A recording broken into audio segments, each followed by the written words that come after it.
in fantasy. His number too high, then I'm probably fading him. He been on the road, he gon' eat up my salary. I hit a buy, he gon' lie before lock. Play back to back, then I probably won't pick on the DFS bachelor, good as it gets. Build a few liners and hit me a leg. He had a good game, but it might be a trick. Log in the Slack so I know who to pick. Sharing our liners, we all gon' get rich. New to this game, you should come to the pad. You might want some cash and get a good laugh. DFS sports, we gon' run up a bag. He heard every game and it's making me mad. You buying your lineups, I think you a cheater. DFS bachelor, he the new leader, yeah.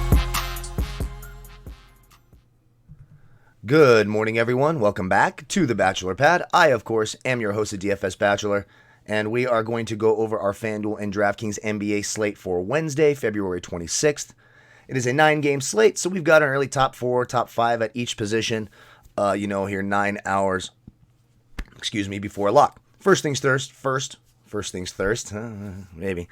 Thank you for all your support. I truly do appreciate you guys making me a part of your day, all the kind words, all your patience when I'm unable to get all my videos out every day. I have things going on with my son that he needs help with, etc. So it was really cool that you all showed that patience. I truly appreciate it. It's all really humbling. So thank you so much.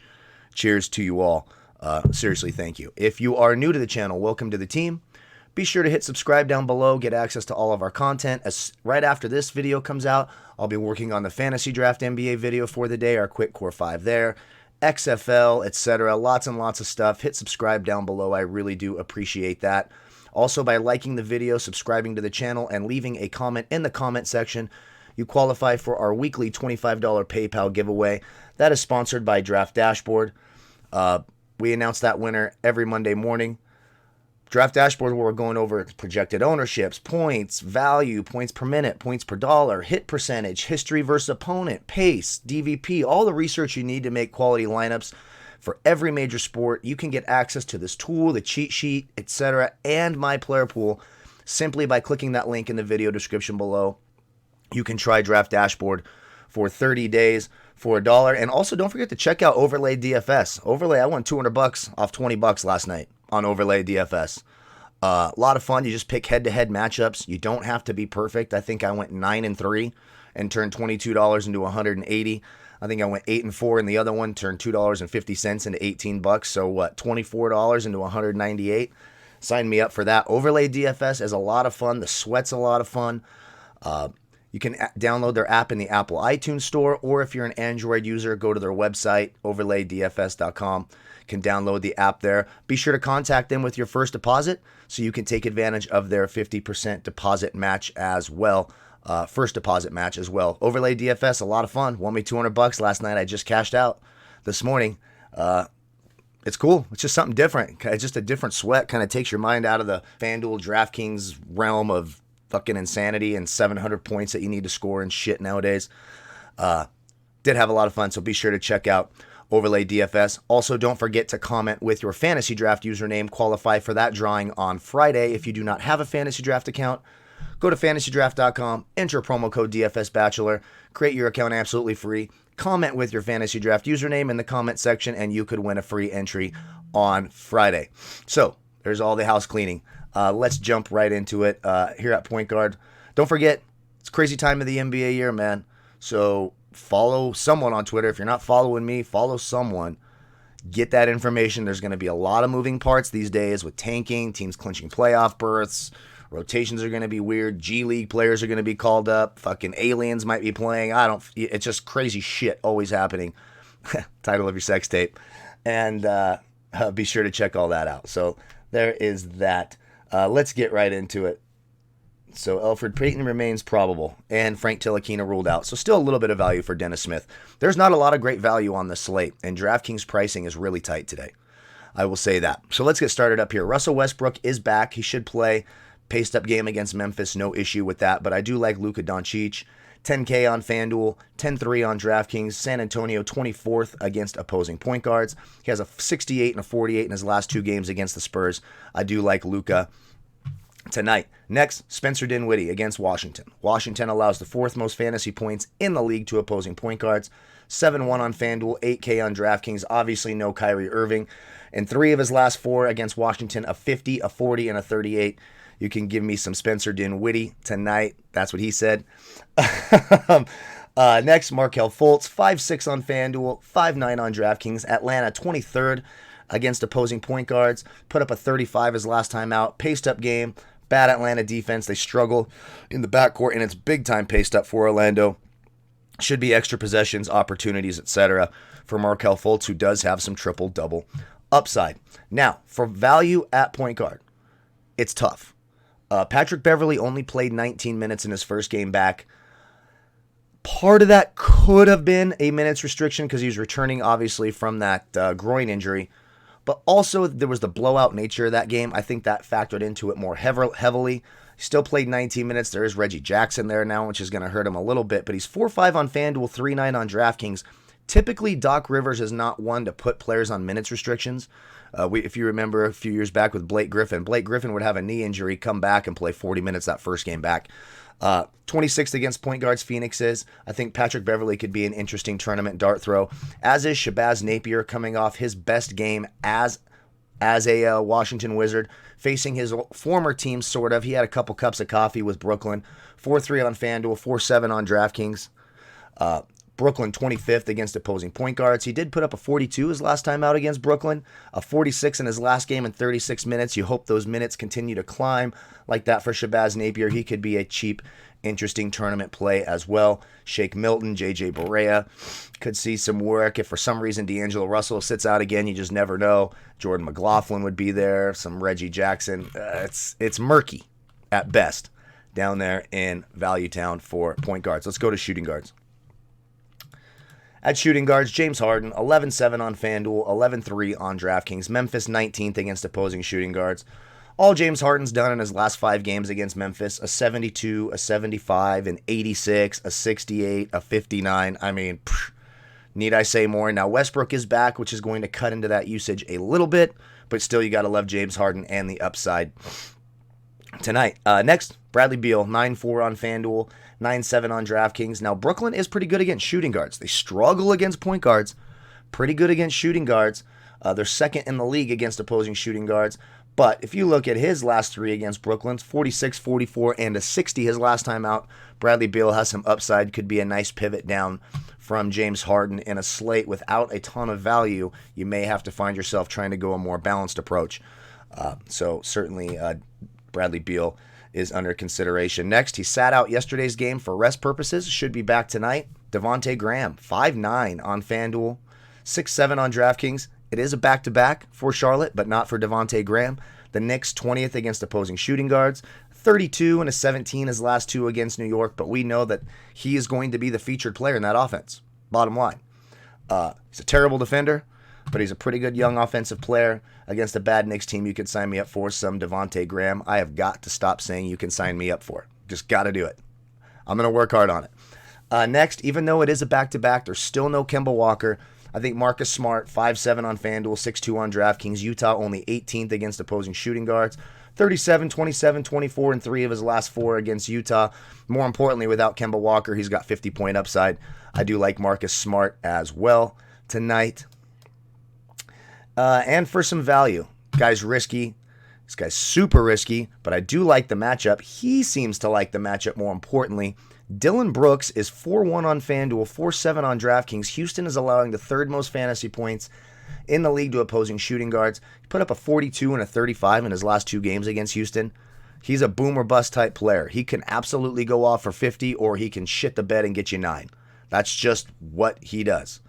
He would be the Cleveland Steamer Award winner, just shitting all over your lineup. So Dylan Brooks, tournament GPP only. But there is some consideration there. Fucking Korkmaz, 4-1 on FanDuel, 4-3 on DraftKings. With Ben Simmons out indefinitely, he's going to see, if he doesn't start, he'll still see plenty of minutes off the bench. Shooting upside, we knew right before the All-Star break, he had those couple of games near 50. Then he crapped the bed for an 8, then a 25 and a 26. So another GPP, high upside, low downside player as well. Cleveland struggles against shooting guards, so I could go to fucking Korkmaz. That's what I call him, is fucking Korkmaz. Because usually when I play him, he burns me. And when I don't play him, he goes off for 50. That's DFS. Fantasy gods hate me sometimes. Cleveland Steamer, Dylan Brooks. Love that. I need to put that in the bank, in the memory bank. Cleveland Steamer. At small forward, we got Gordon Hayward. It is a back-to-back. He played like shit yesterday. He's 6'8 on Fanduel, 7'4 on DraftKings.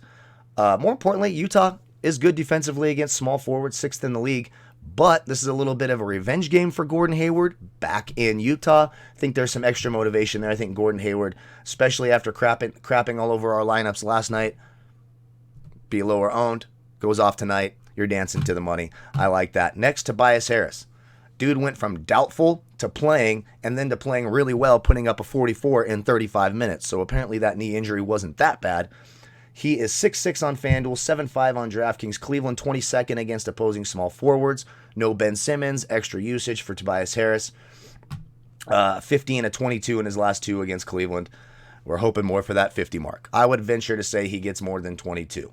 I would just feel pretty comfortable with that. Tim Hardaway Jr. is all right. Small forward's a tough position for me tonight. Jay Crowder, 5'1 on FanDuel, 5'9 on DraftKings. Minnesota, 25th against opposing small forwards. You have to keep an eye on the Jimmy Butler situation.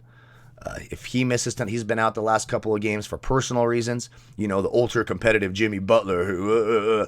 This fucking guy always sits out for personal reasons or some bullshit. Like, I don't know why Jimmy Butler talks so much shit. I think he kind of needs to shut up and play. I don't know. That's just me. Minnesota struggles against small forwards. A 43, a 28, and a 33 in his last three games against Minnesota. Big time upside, big time minutes. Whether he starts or not, it doesn't matter. I do like Jay Crowder tonight. For some value, a guy like DeAndre Hunter. Another one of these young guys with big upside, but a scary floor, kind of like Cam Reddish on the same team. He's 4'5 on FanDuel, 4'9 on DraftKings. Orlando is 5th against opposing small forwards, a 23 and a 21 in his last two against Orlando.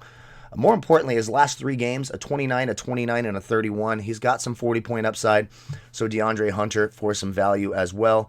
And then way down here, probably the best value of the night and will probably be pretty chalky. With Jaren Jackson out and Brandon Clark out, Josh Jackson should see plenty of minutes from Memphis. Houston allows the third most fantasy points in the league to opposing small forwards. He did put up a 35 in his last three games against Houston, a 35, a 34, and a 32. He's down here at 3,500 on FanDuel, minimum salary. That's a lock. He's going to be probably 70% owned. I mean, it just makes a whole bunch of sense. 4-5 on DraftKings. Josh Jackson for some value. James Ennis probably going to start again for Orlando. He played about 26 minutes. You could go there as well. Pretty ugly in the value department all across the board today. Josh Jackson I expect to be very popular, and rightly so. Let's go to power forwards. At power forward, I do like Kawhi. Again, you just hope Phoenix can keep the game close, because if it is a blowout, you know they're going to set Kawhi down as soon as possible. Like, they're just, anytime Kawhi doesn't have to play, the Clippers are going to take advantage of that. He's 9-8 on both sides. Phoenix is 14th against opposing power forwards. Put up a 61 and a 32 in his last two against Phoenix. I do like Kawhi.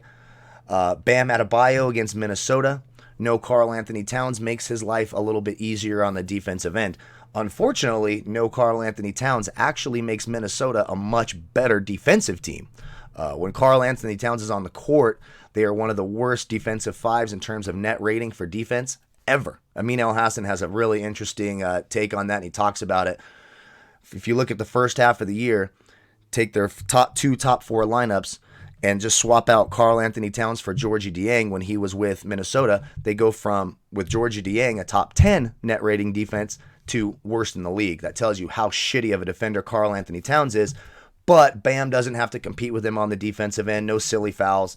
Just put up a 66 the other night. 8-9 on FanDuel, 9K on DraftKings. I really like Bam Adebayo tonight, especially if Jimmy Butler misses in that revenge game. Jimmy Butler, wants to play against Minnesota and beat up on him a little bit. So if Butler plays, count me in. Next, Robert Covington, 6'4 on FanDuel, 6'2 on DraftKings. Memphis 17th against opposing power forwards. He's just a huge part of this offense now. Now, you might see a little bit of a decline in usage with the return of Russell Westbrook, but he's going to be shooting threes, rebounding, steals, blocking shots. 4 straight games of at least 35. Sign me up for some Robert Covington. I wish I would stop saying that. Next, Jarrett Allen against Washington, Washington, 25th in the league against opposing power forwards. He's 5'4 on FanDuel, 5'3 on DraftKings. Love that price for Jarrett Allen on DraftKings. A 45, a 31, and a 30 in his last three against Washington. Jarrett Allen in a great spot tonight. Rui Hachimura, 5-1 on Fanduel, 5-9 on DraftKings. Now, Brooklyn, terrible against centers, as usual. Pretty good against power forwards, 4th in the league against power forwards. But we have an iffy Davis Bertans. Rui's going to probably have to play a ton of minutes, and we know he's got big upside, so I could certainly go there as well. Al Horford returned to the starting lineup in the last game. If that happens again, I like his chances against Cleveland. Cleveland 14th against opposing power forwards. You're going to have Drummond and Embiid battling tonight. Joel Embiid usually punks Andre Drummond. Al Horford could be the guy there in the middle, just blocking shots, getting rebounds. He put up a 26 in 30 minutes, which is a refreshing change. He's 4-8 and 5K. I think he's worth a spot in your tournament rotation. And there's just no value plays down here that I like at all. Maybe, I guess, Royce O'Neal or Josh Okogie, but I'm not overly excited about that. Naz Reid at 4-7, that's kind of where I'm at with that.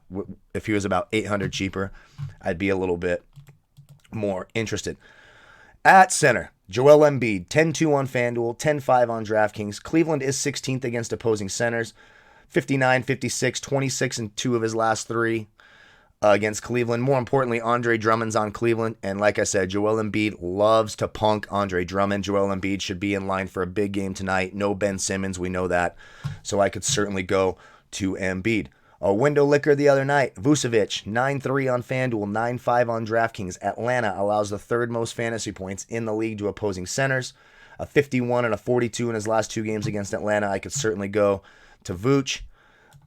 Rudy Gobert against Boston. Now, Boston is 5th against opposing centers, but I just don't think they have anyone unless they're going to play Enes Kanter a few more minutes, which I wouldn't mind, which would be a nice change. Gobert 7-8 on FanDuel, 8-1 on DraftKings, a 35, a 41, and a 44 in his last 2 games against Boston. I just don't think they have anyone who can compete with him inside. I think Rudy Gobert has had a nice price today. And then some value guys. Georgie Dang for Memphis. Remember, no Jaren Jackson, no Brandon Clark. Georgie Dang could see plenty of minutes. He's one of those defenders who can run the floor. Jonas Valanciunas may struggle to stay on the court with the kind of pace and size that Houston runs with. 4-5 on FanDuel, 5-2 on DraftKings. He played 28 minutes in his last game, put up a 40. Game before that in 20 minutes of 32. I think Georgie Dieng is a fine value option. A guy like Bobby Portis against a Charlotte team that is worst in the league against centers. They're 18th against power forwards. He's been seen when he sees 20 to 25 minutes, as you've seen in the last 2 games, he can score in the mid-20s. He actually has some 35, 40-point upside in those kind of minutes, too. Bobby Portis he's a boomer-bust type guy, but I don't think he's a terrible tournament option. Mo Wagner maybe against Brooklyn a little bit. Again, not a ton of value in this slate. So that's our look at our early top 5 or 6 at each position. Again, you can get access to this tool, all the research, etc., the cheat sheet for all the sports, as well as my player pool, which will be updating throughout the day. You could click that link in the video description below. Try Draft Dashboard for 30 days for $1. When you do, how you find my player pool is once you've used that link, it is important that you use that link. You click on your Watch Players tab. You'll see a blue box at the top that says Watch DFS Bachelor's Picks, as well as a timestamp from when I last updated it, so you know if I've gotten all the news and information in. NBA is going to be very, very fluid from here on out, so it is something to keep in mind. Now, if you wish to use it in a lineup optimizer, you can. You can use the mass lineup generator, set your exposures, make them exactly how you want. So they'll do an early lineup look right now at 7:30 in the morning. So we have Napier, Dinwiddie, Beal, Dylan Brooks, Tobias Harris, Josh Jackson, Al Horford, Kawhi Leonard, Joel Embiid.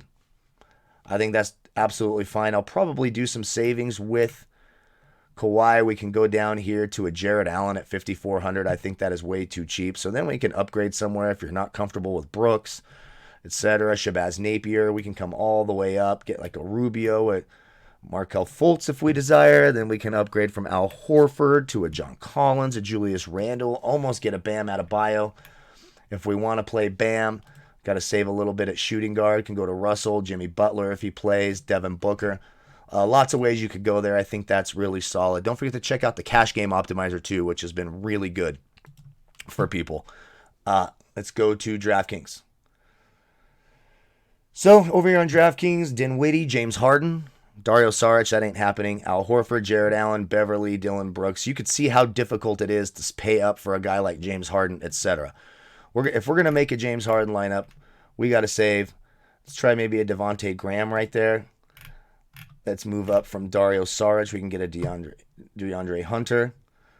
I think that's solid. You got Beverly and Brooks. There's some risk there. Al Horford at 5K. Certainly risk, but could be worth taking a shot if you want to go up to a guy like Covington and then maybe get some savings from Rudy Gobert. You know, we could go to a Marcus Smart and then go up from Dylan Brooks. Lots of ways you can go. Click the link. Try it for 30 days for $1. Create your own lineups. Compare them to mine, etc. Don't forget to like, comment, subscribe. Be part of the weekly $25 PayPal giveaway. There's a look at some of the early cheat sheets on here. Don't forget to comment with your fantasy draft username. Qualify for that giveaway. And don't forget to check out Overlay DFS. A lot of fun. Won us some money last night. Again, I appreciate you all so much. Cheers to you all. May the fantasy gods be with you. We'll see you here in just a few minutes with our Fantasy Draft Core 5 NBA video for today as well. Thank you all again so much. Goodbye, folks.